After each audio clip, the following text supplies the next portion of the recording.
Good morning. Happy Friday. Welcome back to In the Trenches with Dr. Tammy.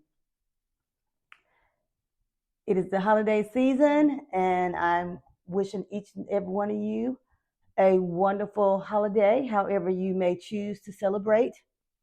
I want to do a quick reminder as we get started to remember people who we consider to be our strong folks. Check on them because sometimes they're not okay. Just check in with them really quickly to make sure that all is well. And that's my spiel on that for today. I want to begin a discussion today that is quite a bit courageous.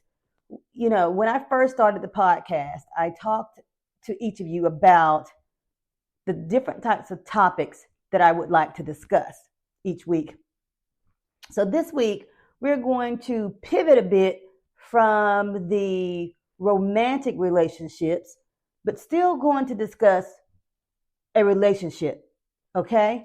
And it is, for me, let me give this disclaimer. For me, this is a very sensitive topic. It's very near and dear to my heart, and it is one that I hope that you will be able to receive and have a bit more understanding of others as they go through certain things. And because of the sensitivity of the topic, I came prepared today with some water, my favorite, runneth water. Thank you, Fred, Dr. Antoine Dwayne Jones, for providing me with water as always.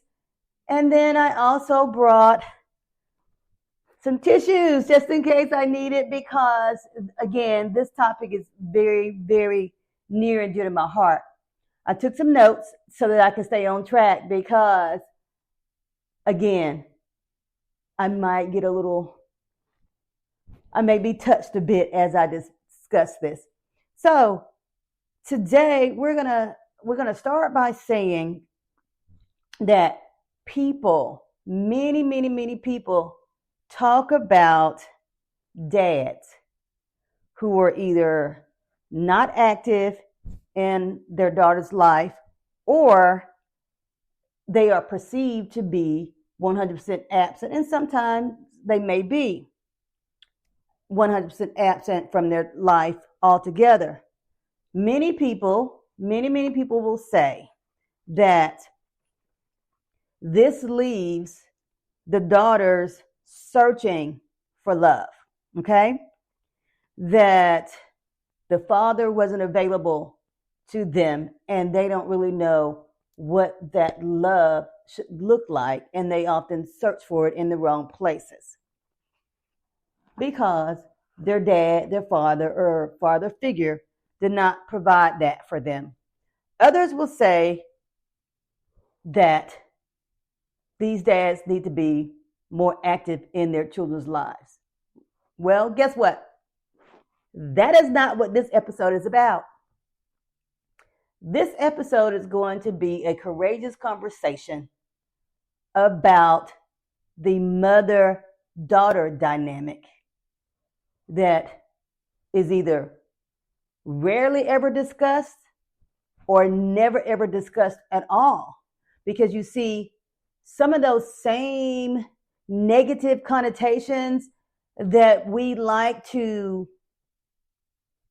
say, discuss, share when it comes to dads and fathers and their position in their daughters' lives, we never hardly ever hear anybody discuss that when it comes to mothers.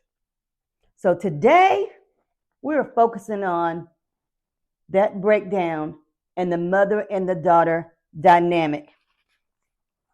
Okay? So let's talk for a second. I might ruffle a few feathers, but you already know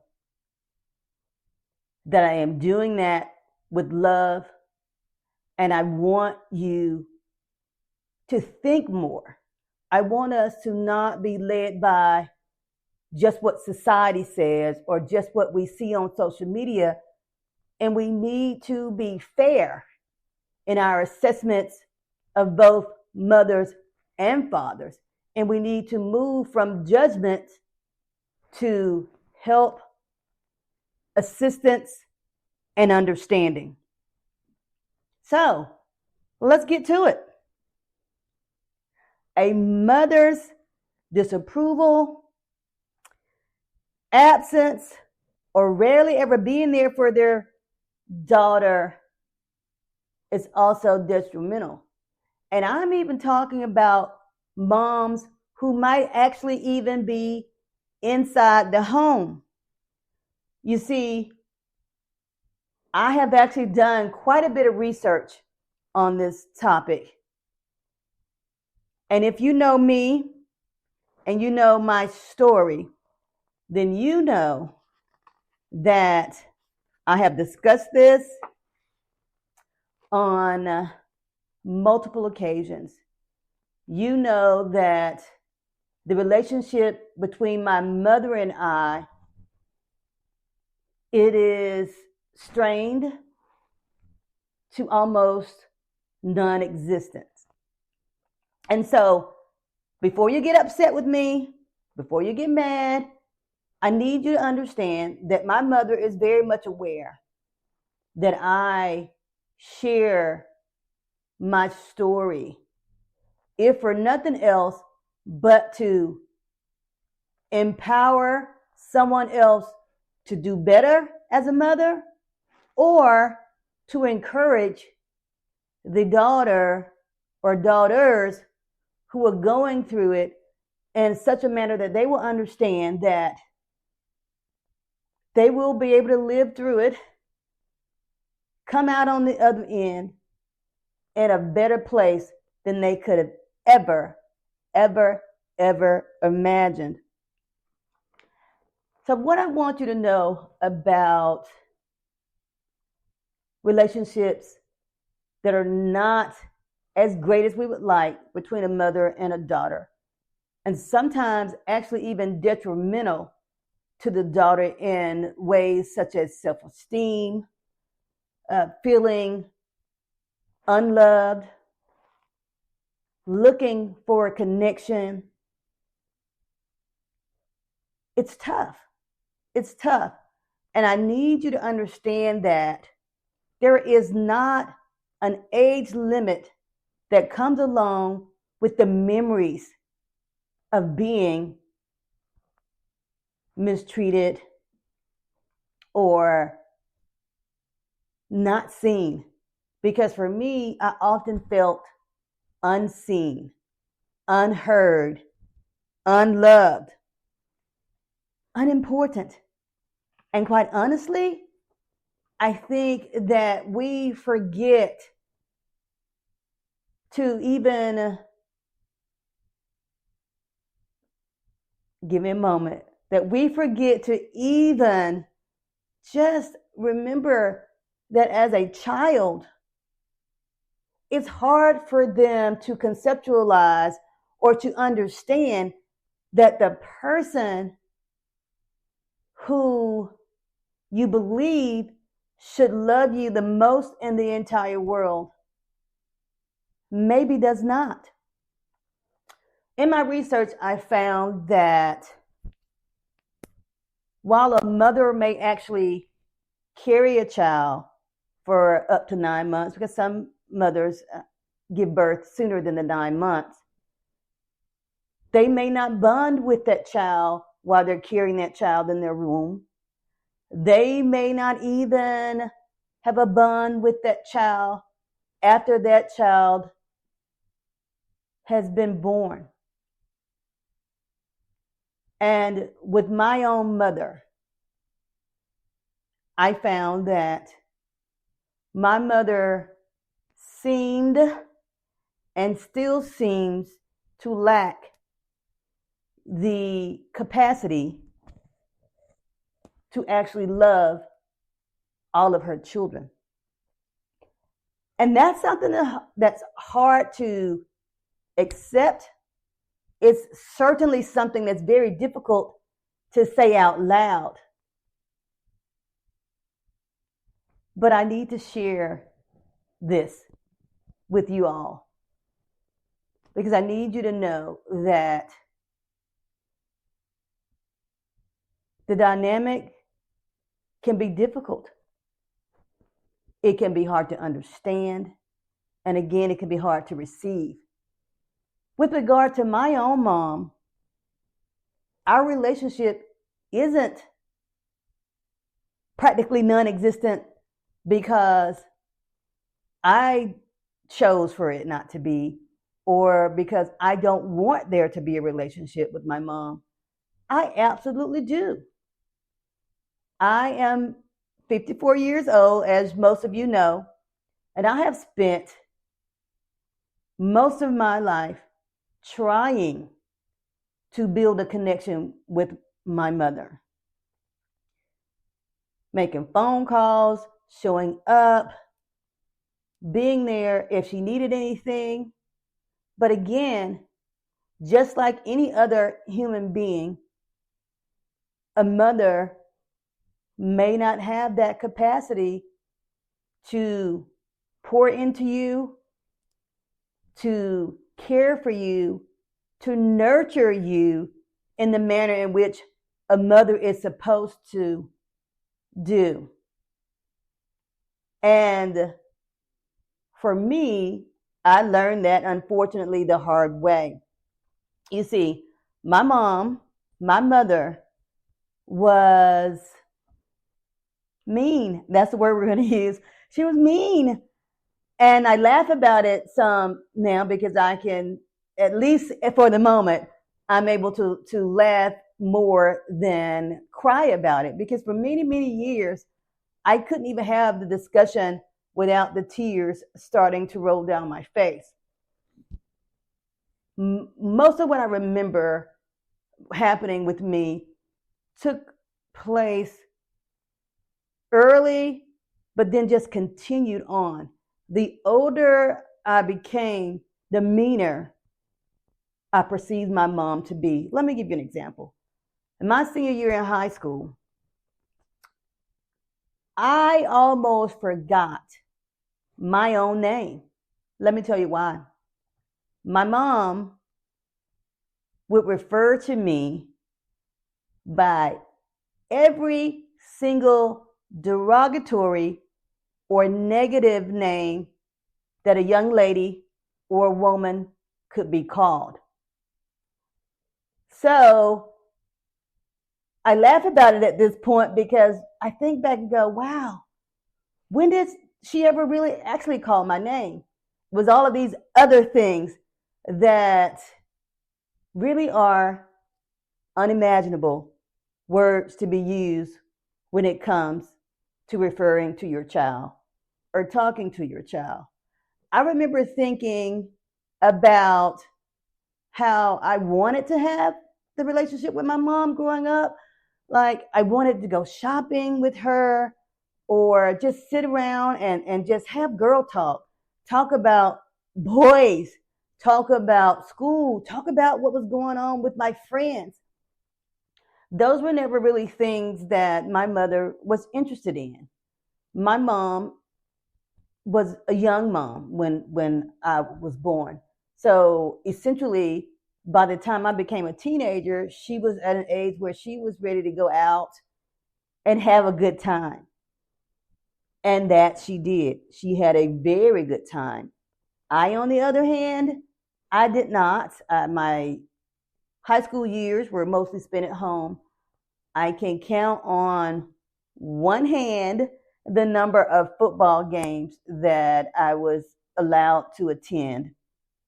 I didn't have a whole lot of friends, but I did have a couple of really close friends who, get this, were going through some very similar things, such as myself. So I suppose that's where our connection grew. But one of the things that I want you to know that in that relationship with my mom, because it was a relationship, it just wasn't a positive one, it was damaging in a way because as a young lady, I became very guarded and how I saw other women, which is why even to this day, I don't have a whole lot of friends.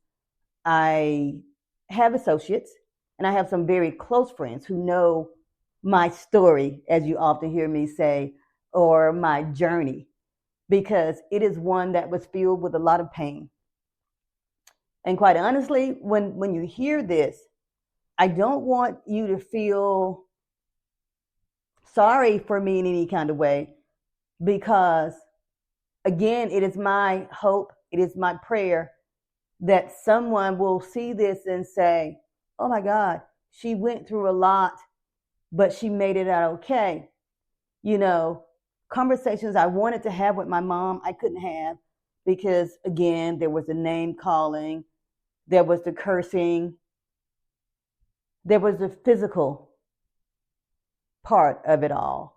Out of the blue, I could be sitting on the couch and just out of the blue, wham.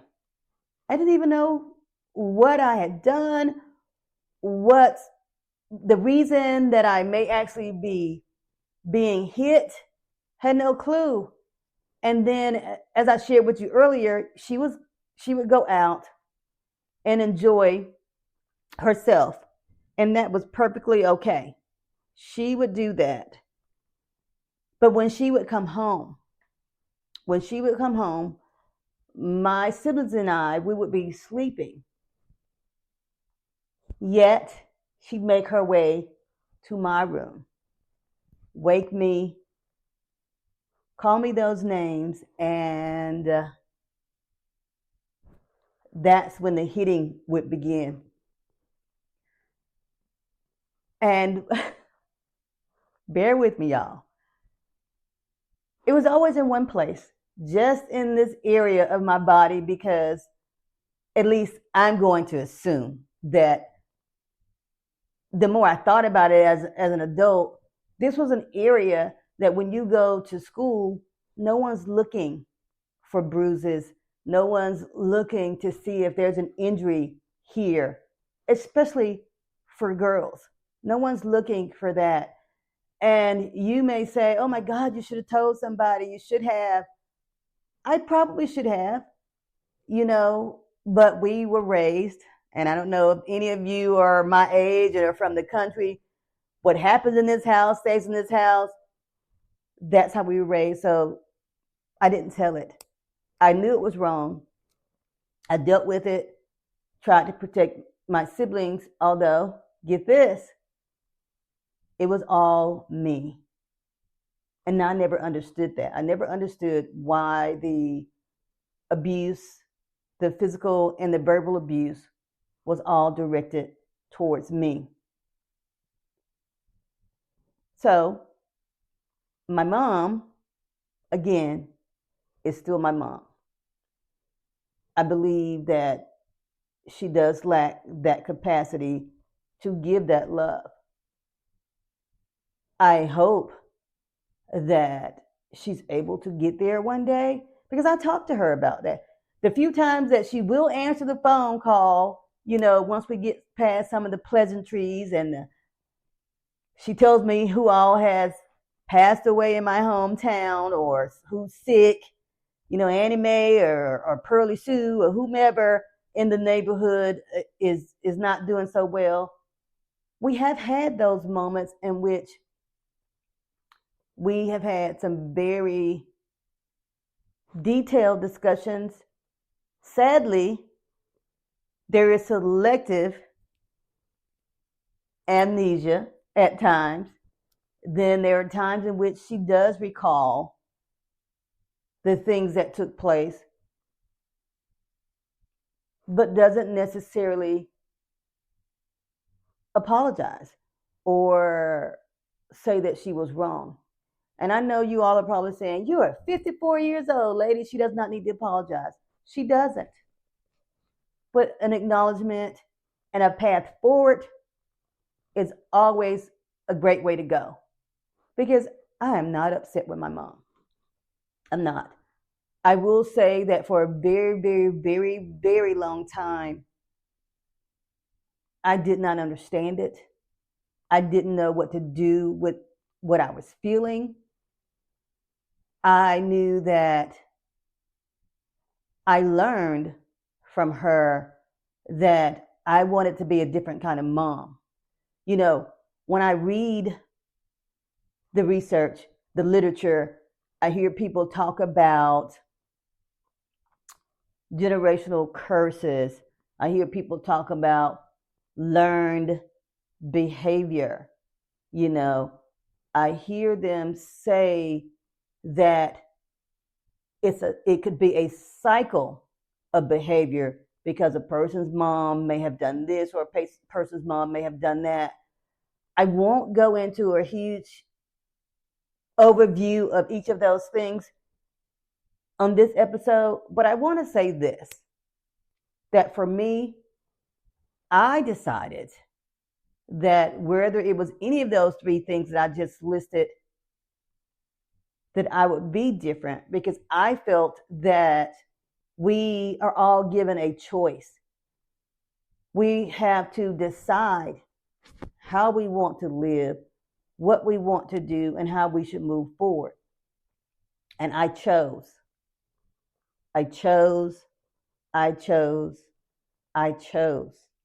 to be a mom who was intentional about showing love to my kids. I was going to make sure that they understood that I was always there for them. You know, even though I myself had taken a few wrong turns, you know, relationship wise with men. I chose men who were not emotionally available to me, both in my marriage and as you know, I spoke about the gentleman after that, and that term is being used loosely because if you watch the previous episodes, you know that he turned out not to be anywhere near a gentleman. But I made some poor choices, and I think that a lot of that goes back to what we were saying about how daughters may choose because they're in search of something. I never actually felt that I was in search of anything, but clearly, I must have been. So as I self-reflect on those times in my life, I look back and go, that was one of those moments. That was one of those moments when I should have made a different choice when it comes to relationships. And I'm going to do better. I want you all to walk away from this knowing a few things. One, yes, I absolutely do love my mom. I want to have a relationship with her. I want to continue to be a good mom myself. And trust me, I know that if you're a mom right now and you have small kids and you're working or you're in school, it's tough. Work can be frustrating. You know, school can be frustrating. Your relationships can be frustrating with your spouse, your significant other, whatever it may be. But I ask you to do this. I ask you to remember that while all of those things are very, very tough, do your extreme very best to remember that the children are separate from those things. Because what we tend to forget is that these children are going to be a part of society, you know, and we want them to be able to be productive citizens. We want them to be well-rounded. We want them to be healed and not have to actually go through a process of healing because it's difficult. Now, I'm going to tell you something. This lady right here, I'm an advocate for therapy. So I've been there. I still, when I need to, there is nothing better than sharing and releasing that information, and then learning some things, some coping skills, if nothing else. But just remember this: take care of yourselves as moms, take care of your kids. But if you need help, get help. That's okay. It's okay. Life's experiences can beat you down. But as a mom, we want to try to show up for our children. And you notice I didn't say as a good mom, because we don't want the name call. We just want to be mothers. We want to be present. We want to provide for our children safe environments, one where they can blossom and grow into the productive adults that we all like to see. I'm going to stop there. I may continue a bit more next week on this topic, if indeed you all would like for me to do so. But again, I want us to stop talking negatively about a dad or negatively about a mom. I want us to reach out to these folks. I want us to provide support for them. I want us to send them in direction of resources. Let's stop talking about each other and help them. Let's get some help. So from one mother to another, I got you. If you need me, you can find me on social media. I am available for you. I've been there as a mom, and I tried my very, very best. I have been in a difficult situation as a daughter, as you've heard some of the story. There is so much more to be told. The beauty of it is I'm still smiling. I'm still smiling. I possess the capacity to love not just my children, because Lord knows I love those 3 babies, although they're grown. But I still have the capacity to want to share my heart with someone else. And I think that's a really, really big step. The last thing I'm going to share with you is this. When I am in therapy, I do still discuss things such as the loneliness or the feeling of being unimportant. Those things still make me sad. But the therapy helps. It provides me an outlet, the ability to learn and reflect, because I am a big proponent on reflecting on my actions and my thoughts, because I need you to remember that sometimes unintentionally we can hurt others around us because we're going through something, and we don't want to do that either. So if you need help, get help. And again, I'm here for you.